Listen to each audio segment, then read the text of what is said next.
Beyond the 10th by Tuesday Love Sang Rampa.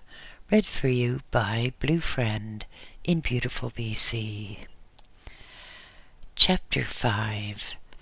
If you could see the letters I receive and keep on seeing them over more than a decade, you would come to one inescapable conclusion.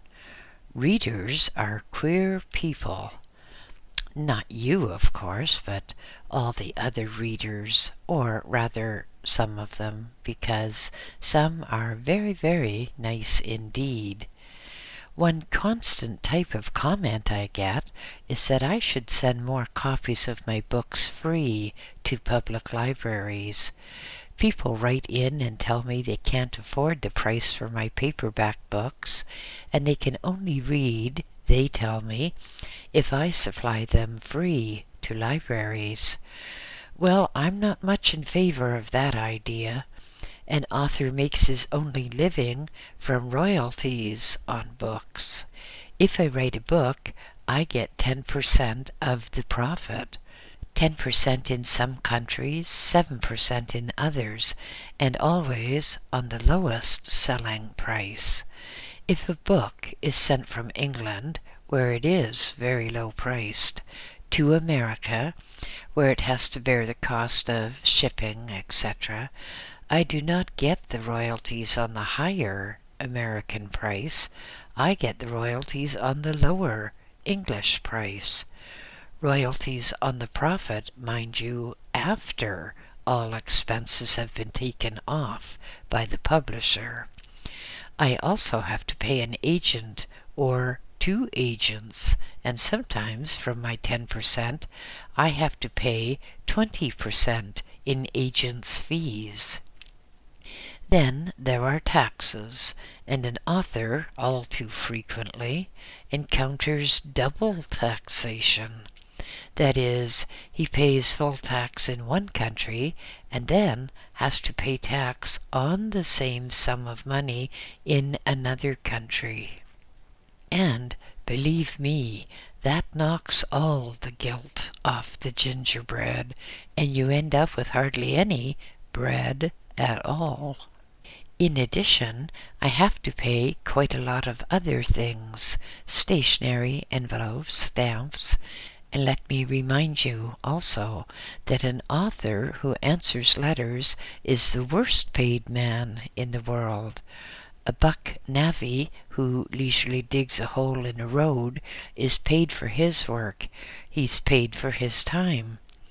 A lawyer is paid for his time and his skill, and so is a doctor.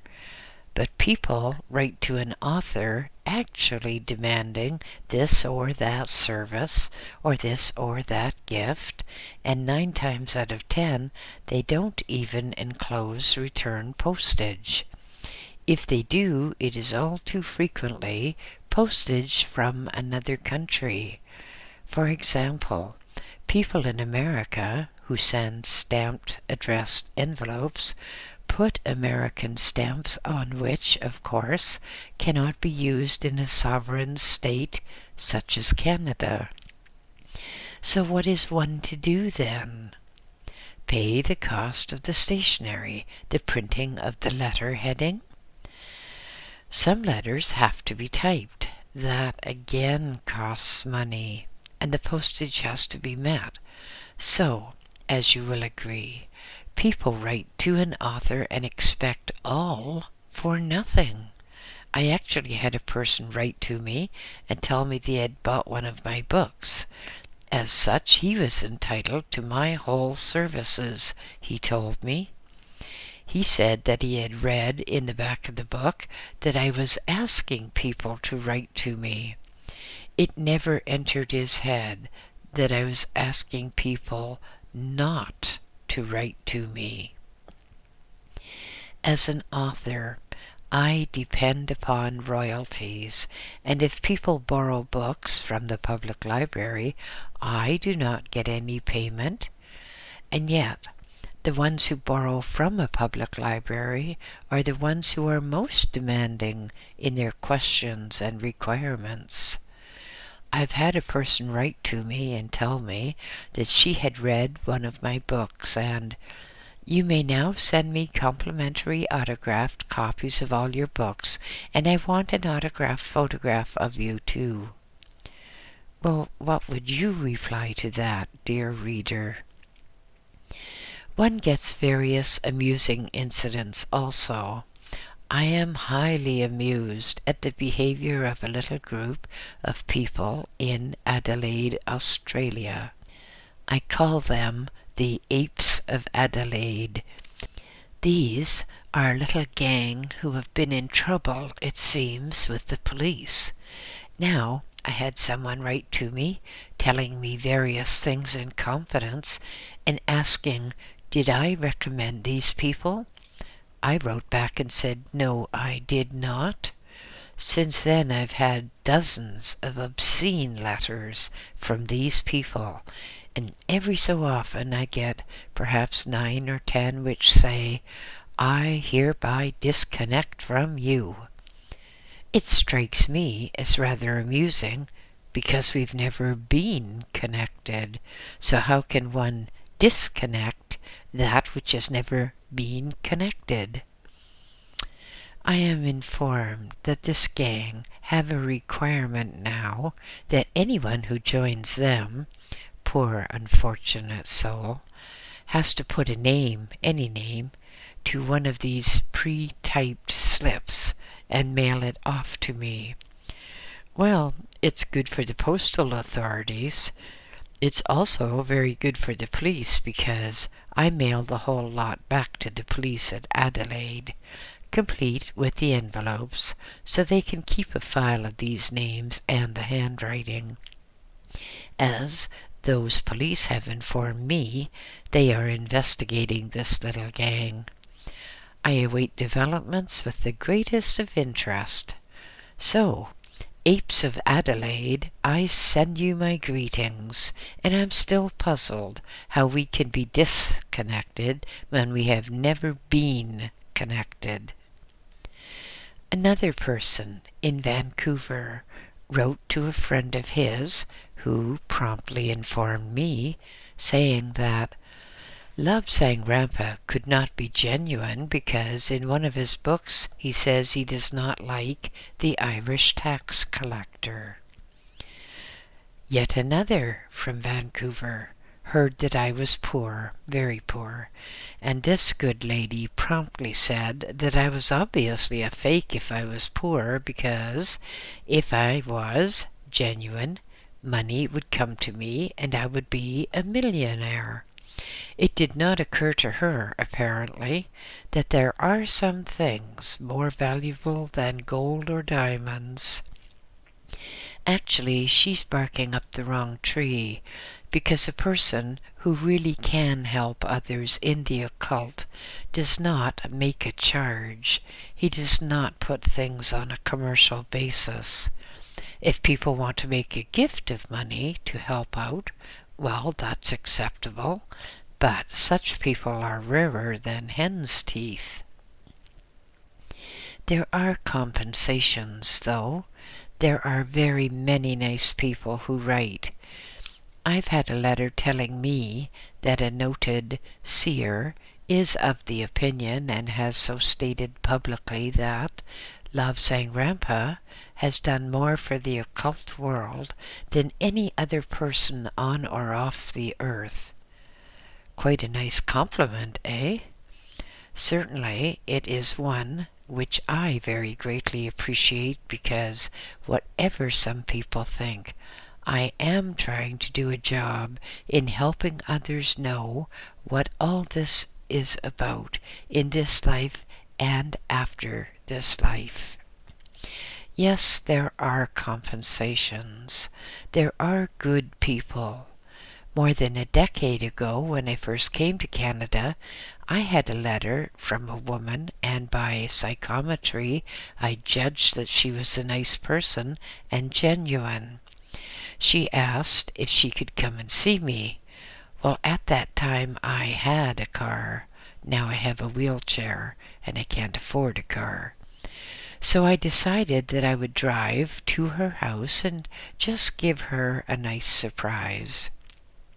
I did so, and I found a very nice woman indeed, Mrs. Valerie Sorrock. During the past 10 years, the friendship and personal liking between her and my family and I has grown to its present stage that she is accepted not just as a friend, not just as someone who writes, but as one of the family. She writes, but we have met her on very many occasions, and wherever we have lived in Canada, she has visited us. She even visited us when we were in Montevideo in the country of Uruguay. Last night, I had a really long-distance call from Mrs. Valerie Sorrock, a telephone call because those unmentionable mailmen are on strike here in Canada. So Mrs. Sorrock made this telephone call, and she said that as I was writing another book, she would like to have a few questions answered. So I wrote down her questions and I told her that I would answer her in this book if she agreed to have her name as the one asking the questions. By the way, Mrs. Sorrock is the perfectionist in English who shudders so violently when she reads my distorted form of prose, and sometimes when she peruses proofs and sees grammatical errors. Well, she turns positively pale. But now let us send a greeting to Mrs. Valerie Sorrock and deal with her questions. And the first question is, how can one overcome fear? Fear. You must know what you fear. What do you fear? Do you fear the unknown? Until you know what it is you fear, you cannot do anything about it. Fear is a harmful thing. It's a shameful thing. It's a thing which stultifies progress. How to overcome fear? The best way is to think of that thing which you fear. Think about it from all angles. What is it? Why should it affect you? What do you think it can do to you? Is it going to injure you physically? Is it going to injure you financially? Will it matter in 50 years' time? If you carefully analyze your feelings, if you carefully go into the subject of this, why do I fear? You will surely come to realize that there's nothing to fear. I have yet to find anything which can make one fear if one really goes into the matter. Do you fear the police or our old enemy, the tax collector? Do you fear things in the astral world? Well, there's no need to, because I state most definitely, if you analyze this object, or this condition, or this circumstance which causes you to experience fear, you will see that it is a harmless thing after all. Do you fear poverty? Then what do you fear? Take it out of its dark closet. Is it your skeleton in the closet? Take it out, dust off the cobwebs, and look at the problem from all angles. You will find that fear vanishes. And always remember that if you do not fear, then nothing in this world or off this world can harm you. And believe me when I say that people off this world are a lot kinder than the people on this world. Now we come to the second question, which is, how does one know when one is doing right? Well, every person, every entity on this world or off this world has a built-in sensor, a part of the mind which enables a person to know if he or she is doing right. If a person gets drunk or under the influence of drugs, the sensor is temporarily stunned, and the behavior of a person who is drunk or under the influence of drugs can be very bad and can be far worse than would be the case if the person's personal sensor was in working order. You can always tell when you are doing right. You feel right. If you're doing wrong, then you have an uneasy feeling that something is not as it should be. The best way to be sure of knowing if you're doing right or doing wrong is to practice meditation.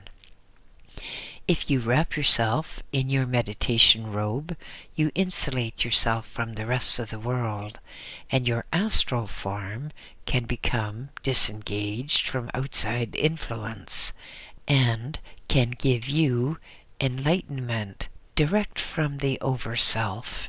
If you meditate, you see, it's not just a lump of protoplasm giving you ideas. When you meditate, you actually receive confirmation of your good or bad from your Overself. And so I say to you, if you are in doubt, meditate, and then you will know the truth. Now you have asked me something. You ask, how can one develop extrasensory powers? Well, sad to say, some people never do. Just the same as some people can never paint a picture. Some people cannot sing a song, or if they do, they're soon told to shut up. Some people cannot do ESP because they are so sure that they cannot do ESP. But if one is willing to try, ESP is easy. You cannot normally do the whole bunch, you know, telekinesis, telepathy, clairvoyance, clairaudience, psychometry, and the whole lot. But if you've been trained in ESP from your 7th year up, then you can do it. But assume now that you want to learn to do some form of ESP. We have to specify something, so let us say psychometry is your choice. You are anxious to practice psychometry. Well, you have to have exercises just as if you are learning to play the piano. You practice the scales, and you go on practicing those silly scales day after day, week after week, and even when you are an accomplished musician, you still have to practice scales. Let us get back, though, to psychometry. You want to learn psychometry, so the best thing to do is to have a week or two just saying to yourself in a positive manner that you are going to be proficient at psychometry, or clairvoyance, or clairaudience, or whatever it is you wish. You visualize yourself putting your hand, usually the left hand, on an object, and you visualize yourself getting a clear picture or a clear impression about that object. For 1 or 2 weeks then, you fill your waking hours with thoughts that you're definitely going to do this. Then, after perhaps 14 days, you wait until the mailman has come, and you take a letter which he has delivered, and you just gently rest your left hand upon it, before you open it, of course. Rest your left hand upon it, close your eyes, and sit in any relaxed position. Let yourself imagine, later it really will be so, that you can feel some strange influence coming out from the envelope and tickling the palm of your hand and your fingers. By this time, you should be getting some sort of sensation in your left hand. Well, just try to let your mind go blank and see what sort of impression you get. First, it will be crude. It will be utterly rudimentary. You can classify the letter as good or bad. You can classify it as friendly or unfriendly. Then open your letter and read it and see if your impression was correct. If you were correct, then you will succeed rapidly, because nothing succeeds like success. First of all, try with just one letter, that is, on one day. Next day, try 2 or 3 letters, or if you wish, stick to one only, but this time try to feel what the letter is about. Persevere with it, and as you succeed, you will go on to much better things. When you are proficient in psychometry, and it only takes practice, you will be able to actually visualize or even actually see the person who wrote the letter, and you will know the gist of it without opening the envelope. It is a simple matter, and it merely needs practice. If you are learning to touch type and you peek at the keys, you are putting yourself back. You have to learn to type without looking at the keys. And as you make progress and hit the right keys in the right sequence, you get confidence and you can go faster. It's the same way with psychometry. As you make correct guesses, which are really correct impressions, it strengthens your confidence. And with strengthened confidence, you can find that you are progressing faster and faster and becoming more and more accurate and more detailed. It is hard work, though, because you have to practice and practice and practice. And you have first to be alone when you are doing it. Otherwise, if there are people about chattering like a load of monkeys, they will distract you and you will never do it. So, practice and practice alone until you are proficient. And when you are proficient, you can do it with your hands or your feet, or you can even sit on a letter and know what's inside. Still dealing with Mrs. Sorok, we have her final questions. How can one make sure lessons are learned well enough so we don't have to come and start all over again? Believe me that when you get a lesson which you feel has sunk in, it has indeed sunk in. You want to remember that when you leave this world, you leave all your money behind you, you leave your clothes behind you, and this low vibration physical body as well. But what actually goes with you in place of a bank account is all the good that you have learned.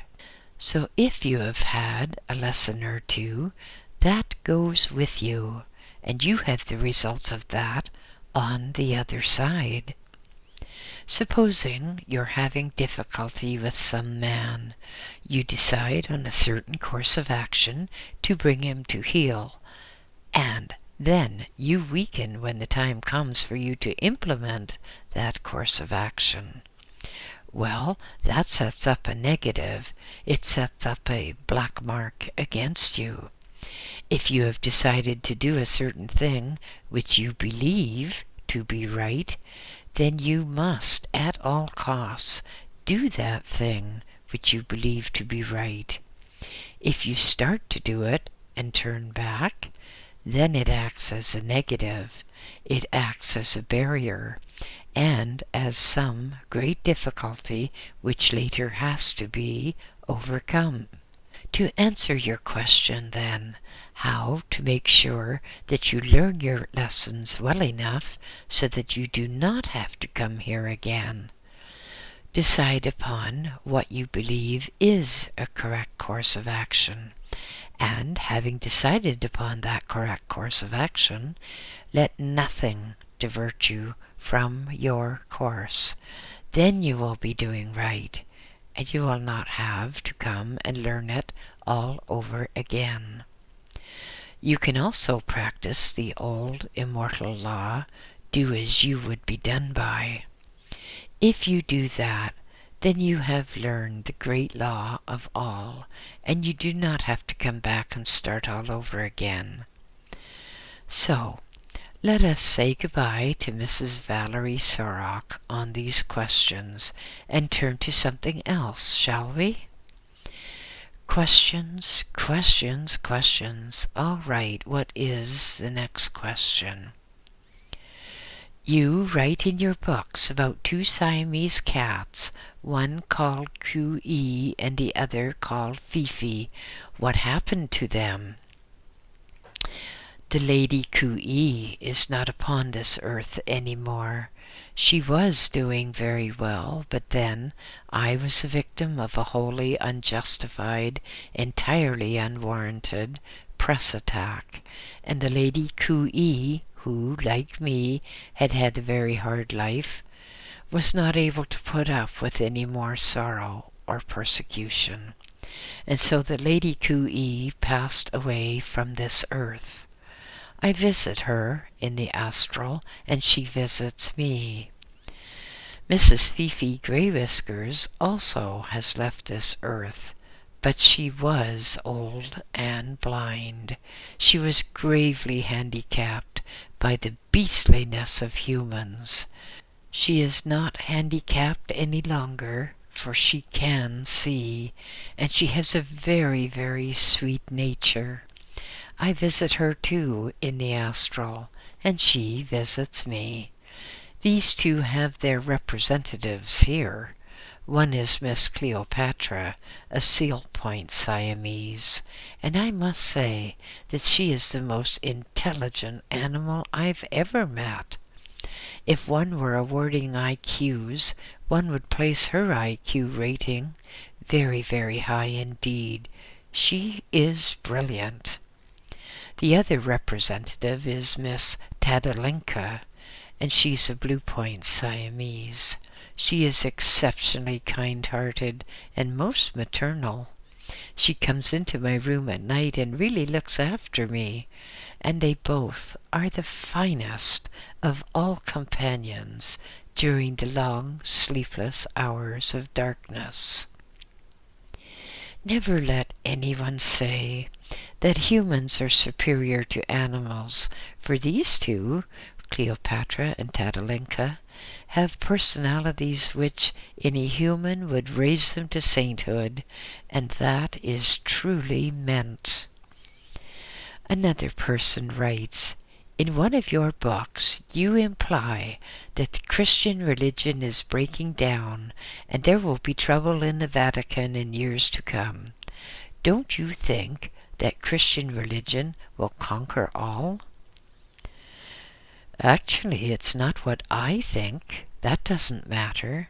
What does matter is what is present in the probabilities. And according to the Akashic record of probabilities, the Christian religion will pass away. Already, Christians, I'm a Buddhist, are saying that God is dead, or God doesn't care, or some such rot. But God is God no matter what you call him. There is a supreme being no matter what you call him. A great weakness of Christianity is that Protestant fights against Catholic, and Catholic fights against everything else, and they're also frightfully sure that there is no way to heaven except through the door of their own particular little church. The record of probabilities says that before too long the Christian religion will end, and a completely fresh religion will come into being. Many people believe that there are more Christians than any other religion upon this earth. That is nonsense, which can be shown by visiting any public library and consulting a map which gives comparative religious numbers.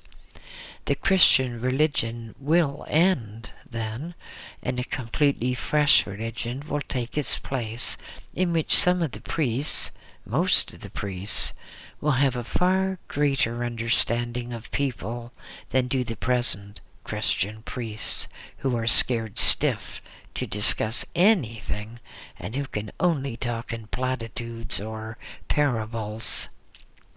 It's easy for a priest with an absolutely assured income to go on and on to some poor, impoverished sufferer about God will provide. But it's not so easy when you are the poor, impoverished sufferer. With the next religion, there will be many, many improvements. About time, too, isn't it? In passing, and this is entirely my own comment, I really am highly amused about the Salvation Army. These people used to be wonderful to the poor, but my own personal experience is that they are not so wonderful now. Now you get little men and women who, to me, seem to be arrant hypocrites, lording it over those who have had some misfortunes. I know what it's like to be forced to live for a short time in a Salvation Army hostel and to have a little squirt of a man order me about. I know what it's like to have a little runt squeal, "Sing, my man, you have to sing and pray before you have your soup." Let me repeat that many years ago the Salvation Army did wonderful things for the poor, but during the last 25 years they seem to have changed such a lot that it's about time they were disbanded and set to digging ditches or something, so they would know the other side of the coin. That is my personal opinion, based upon more than one actual, personal, painful experience of the Salvation Army. Reference to an army of any kind, good or bad or very indifferent, brings our next question into its logical position. A questioner wrote, "What is wrong with this world? Why have we failed? Where have we failed? How is it that everyone's hand is against everyone else nowadays? Can you explain that?" Yes, I think so. I think there is no problem in explaining, actually. It's a breakdown in discipline. An army is only an army so long as it has discipline. When discipline fails, an army becomes a rabble. But let us look at it rather more closely. Every person, every community, whether it be a hamlet, a village, a town, a city, or a country, or every world also, has a choice of the right path or the wrong path. It's like a continuous examination. Do people know the answers? Can they make the right decision, the right choice? Can they take the right path? Well, the poor old earth took the wrong path, and what could have been the negation of the age of Kali, in which all the horrors, frustrations, etc., of the age of Kali would have been cancelled out, instead of that, the earth took the wrong path, and the age of Kali is upon us in full force.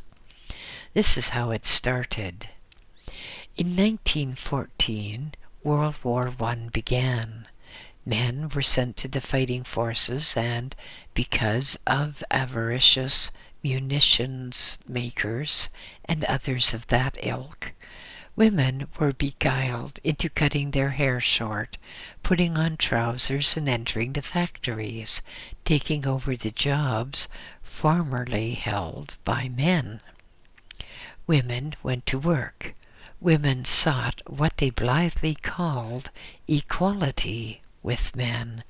And what utter nonsense is that? Men and women are different. No man has ever produced a baby, and no woman has ever fathered a baby. They are quite different, each designed for their own purposes in life, in evolution. The job of woman was probably far more important than that of men. Women had equality. Women have always had equality. The supreme job of women was to look after the family and to train the children to be good citizens and good people. When the woman was at home looking after the family, the world was a far better place. There were less crimes, less strikes, less civic disturbances. Women stayed at home, maintained home discipline, and saw that the rising generation had the necessary training and the necessary discipline with which they in turn would take over.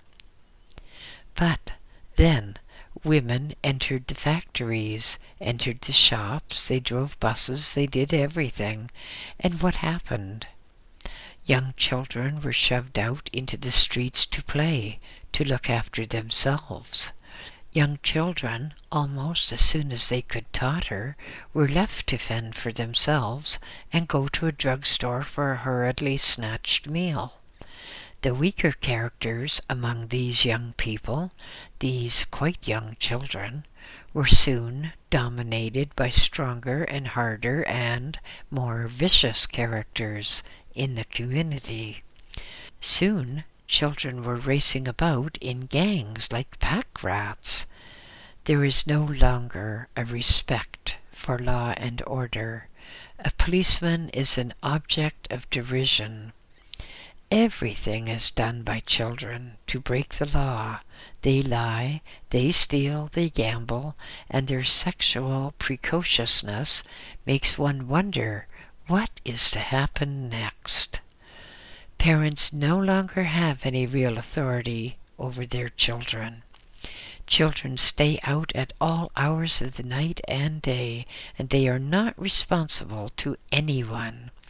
These children flaunt the authority of teachers, and they behave like mad things. They grow up to be gangsters and assassins, and in my considered opinion, the whole responsibility is that of parents who are so busy amassing money that it is an economic necessity that husband and wife both work, and thus the children, the future race, are neglected. As husband and wife both work, there is more money available, so manufacturers put on extra shifts of workers to make more goods, to take some of the surplus money. The goods are carefully made so that they last a certain predictable time only, or utterly lying advertisements preach that it is absolutely necessary to have this or that product to be in. Cars are altered year after year in only their tinny details. They are altered to make last year's cars completely obsolete fashion-wise. Yet underneath there is the same old clunker rattling along, the same old engine, which really hasn't improved much over the years. All that matters to people now is, are they keeping up with the Joneses better, or can they go one step ahead of the Joneses? The world has gone mad, and it's all because men and women want to take a country and squeeze it like a lemon. Here in Canada, a member of the Mail Carriers Union, or whatever they call themselves, who have gone on strike, causing distress and hardship for many because they want a 30% increase in their already lavish wages, has gone on the radio and actually broadcast, in by no means cultured tones, that the country is like a lemon and the unions are going to squeeze the last drop of juice out. Well, as long as that attitude prevails, the country and the world has little hope. The only thing to save the world now is a return to sanity, a return to the realization that the man should be earning the living and the woman should be the mother. The woman should stay at home doing the most noble task of all, instilling discipline and spiritual values into children, who later will become adults and so in their turn will have to pass on knowledge and training. The world lacks religion. So many religions are busy fighting against each other. The Christian, for example, well, it should be that Christianity is Christianity. Instead, the Church of England and the Church of Rome hail it as a great spiritual victory when they can speak politely to each other. They're all Christians, aren't they? What is wrong with them? Why do they treat members of any other sect as criminals, as people bound for hell? What does it matter? If a person is a Jew, a Christian, a Buddhist, or a Hindu, they all believe in their own form of religion, don't they? And as such, their own form of religion should be respected. It seems that the Catholic world is much the same as communism. The communists try to inflict their belief on everyone, regardless of the other person's wishes. The Catholics also try to force their religion down another person's throat, and they utter direful threats of eternal torment, eternal damnation, and all that rot. Believe me when I say there's no such thing as hell. Believe me when I say that all roads lead the same way home. You have to die, whatever your religion. You will die if you have no religion, just the same as the Pope himself. And all that matters is, have you lived your life according to your own personal belief? You won't find a fat priest ready to answer for your sins after. He won't take the blame for anything. You're strictly on your own. What you do and what you do not is not your own responsibility entirely, and you answer to yourself only, not an avenging judge who is going to sentence you to an eternity in hell. No, there's nothing like that. You criticize yourself, and believe me, there is no harsher critic of your actions than yourself. But everyone gets a chance, and a fresh chance, and another chance after that. This is getting away from our subject, however. We need spiritual discipline. A religion is a useful thing for inculcating spiritual discipline, provided the religious leaders are not fighting amongst themselves. All the present-day religions fall down on the job, and so all the present earth religions shall, before too long, pass away like shadows disappearing in the night. And a fresh religion shall come to this earth, which shall help lift people out of the darkness and the misery in which they have now sunk. But the time is not yet. The final battle is not yet. First, there is more suffering, more disturbances in this, the age of Kali. Disturbances caused by World War I, in which women deserted their homes and their children and left those children to run wild on the streets. If you get a wonderfully kept orchard, an orchard on which great care and endless expense has been lavished, and you suddenly withdraw all care from that orchard, soon everything becomes third-rate. The fruit no longer has the bloom and the fullness of constant care. Instead, that fruit becomes wrinkled and bitter. People are getting like that. People are now of inferior stock, and soon there will have to be the leaving process again so that fresh blood is brought to the earth. But first there will be more suffering. First, the whole world will be engulfed by a form of communism.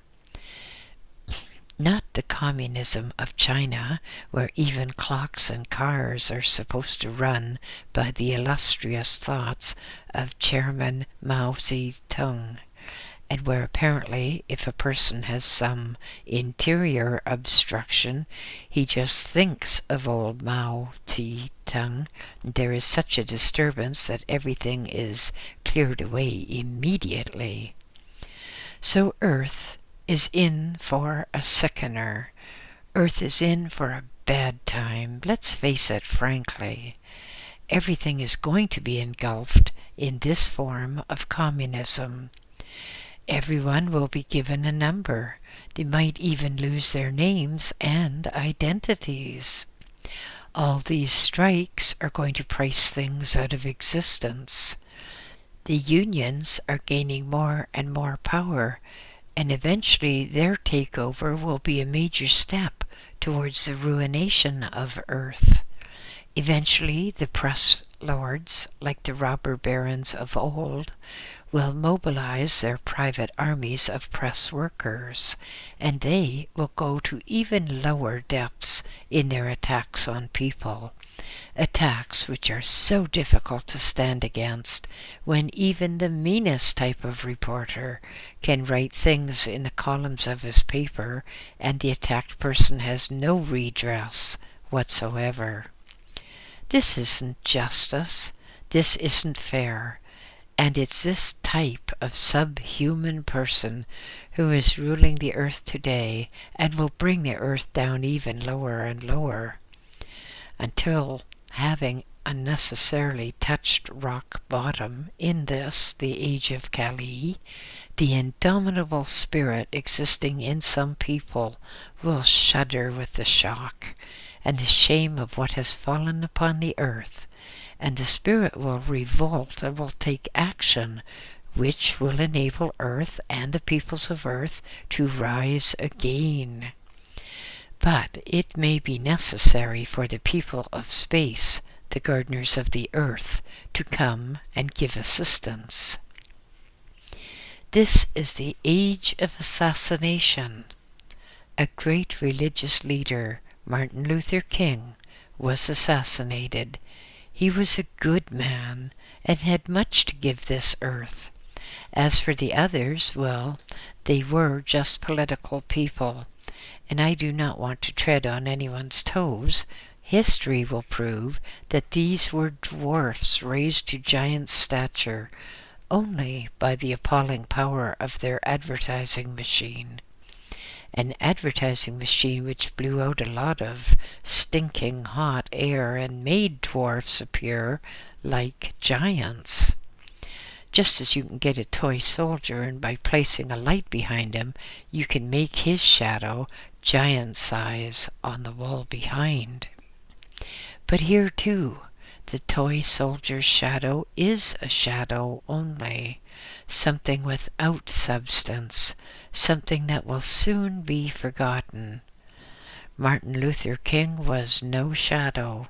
He was a good man, working for the good, not only of colored people, but of people of all colors throughout the world. For in persecuting blacks or browns or reds or yellows, the white people who are doing the persecuting are placing a terrible amount of karma upon themselves, individually and collectively.